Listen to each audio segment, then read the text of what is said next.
नमस्कार होम्योपैथिक मित्रों, मैं डॉक्टर श्यामल किशोर, रेस्टोनाइट होम्योपैथी। ठीक हुए केसों की श्रृंखला में अभी का केस 35 वर्षीय एक पुरुष रोगी का है।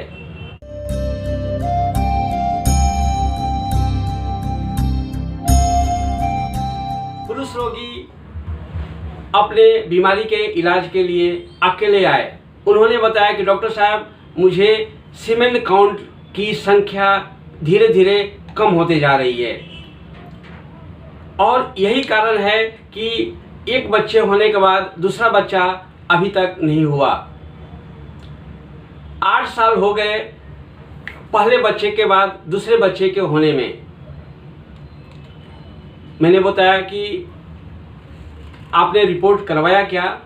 तो उन्होंने बताया कि हाँ, अभी 5 साल से मैं रेगुलर रिपोर्ट करवा रहा हूँ। 3 साल तक तो कोई हमने रिपोर्ट नहीं करवाया और ज़रूरत भी नहीं थी दूसरे बच्चे की, लेकिन एक बच्चे होने के 3 साल के बाद जब हमने प्लानिंग शुरू किया कि दूसरे बच्चे के लिए प्लानिंग किया जाए, तो बच्चे नहीं हो रहे थे। बहुत सारे प्रयास किए गए लेकिन अभी तक कहीं पर सफलता नहीं मिल रही है। मैंने बोला कि क्या परेशानी क्या आ रही है?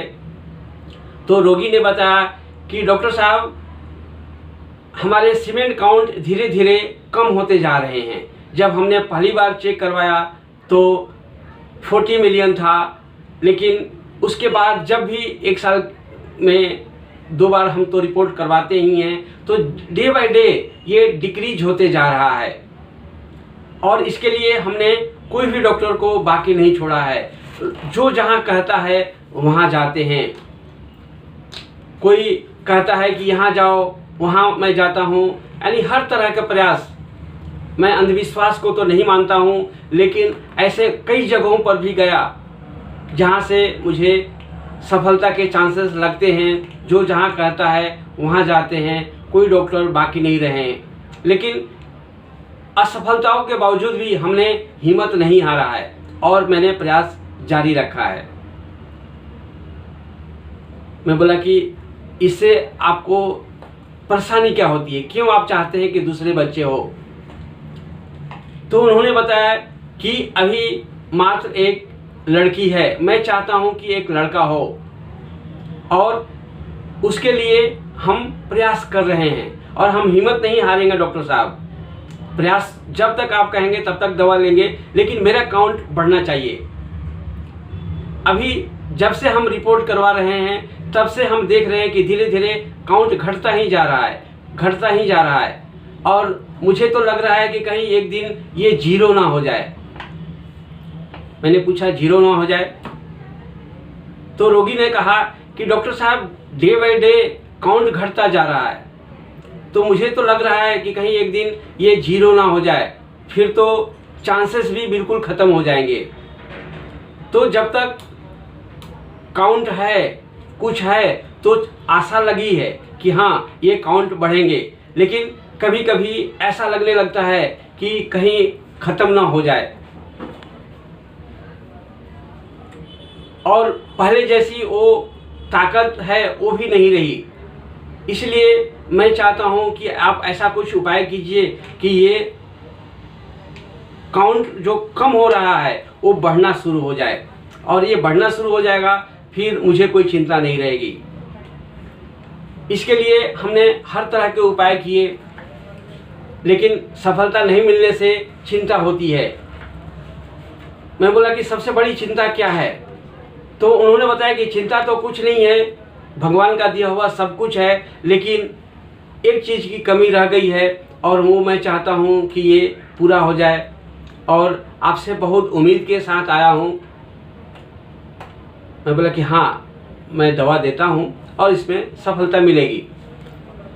तो इस तरह से हमने उस रोगी में जो चीज़ की प्रधानता देखा वो था रोगी का ऐसा मानना।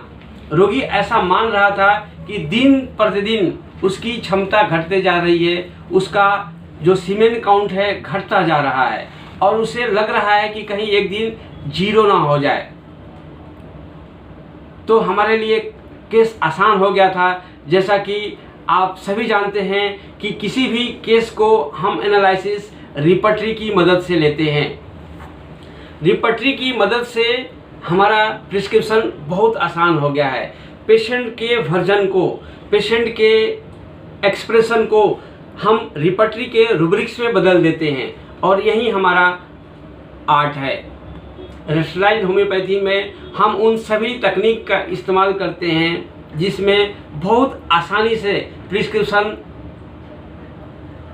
बन जाए, इजी प्रिस्क्रिप्शन बन जाए, राइट सिमिलर मेडिसिन का सिलेक्शन हो जाए। और इसी के तहत हमने एक नया कोर्स शुरू करने जा रहे हैं, वो है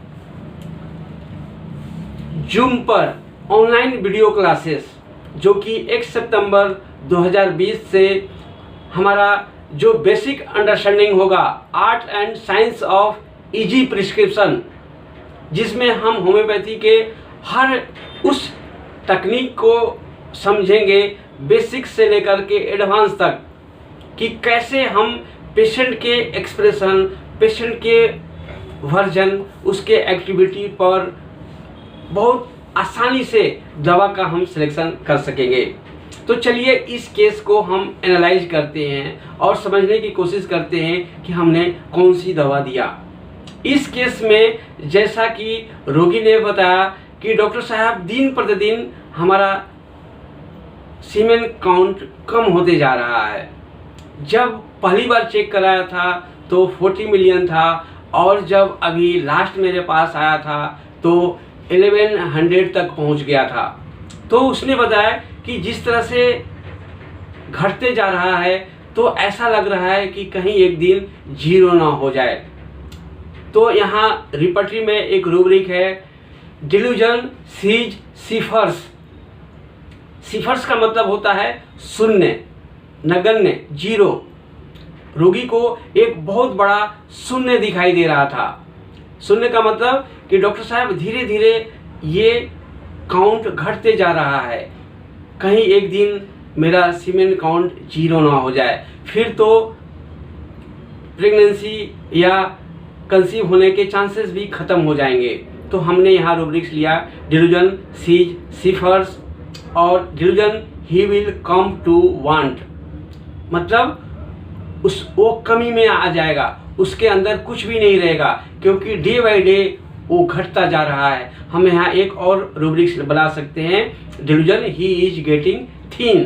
थिन का मतलब होता है पतला होना, या थिन का मतलब होता है पावर का, एनर्जी का, संपन्नता का कम होता जाना। तो डे बाय डे उसकी सभी चीज़ें कम होते जा रही थी और उससे डर लग रहा था कि कहीं हम 0 में ना आ जाएं, फियर पॉवर्टी।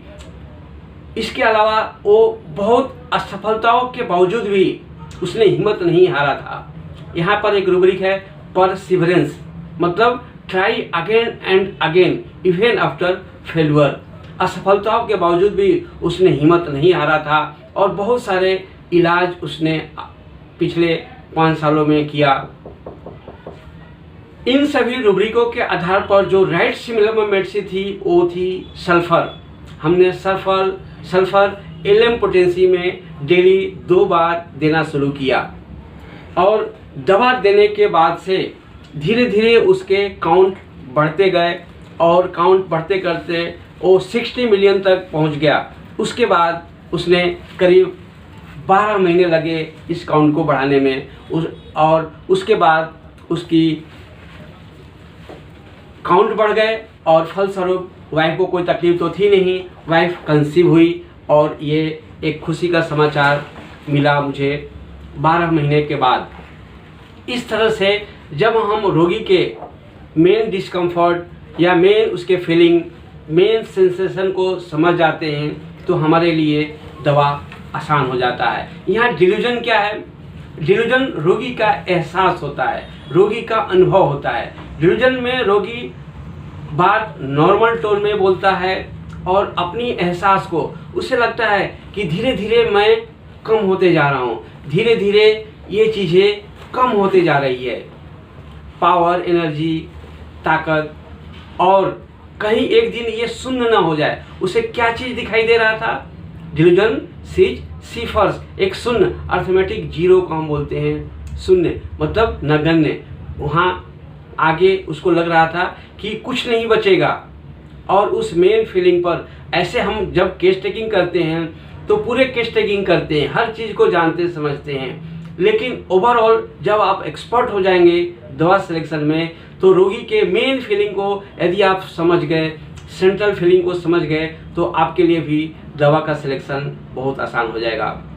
आशा है ये वीडियो भी आपको काफ़ी अच्छा लगेगा। और एक निवेदन आप सभी लोगों से कि जैसा कि इस वीडियो को देखने वाले व्यूअर्स काफ़ी होते हैं लेकिन लाइक्स कम होते हैं, तो यदि वीडियो आपको अच्छा लगा तो ज़रूर लाइक कीजिए। धन्यवाद, नमस्कार।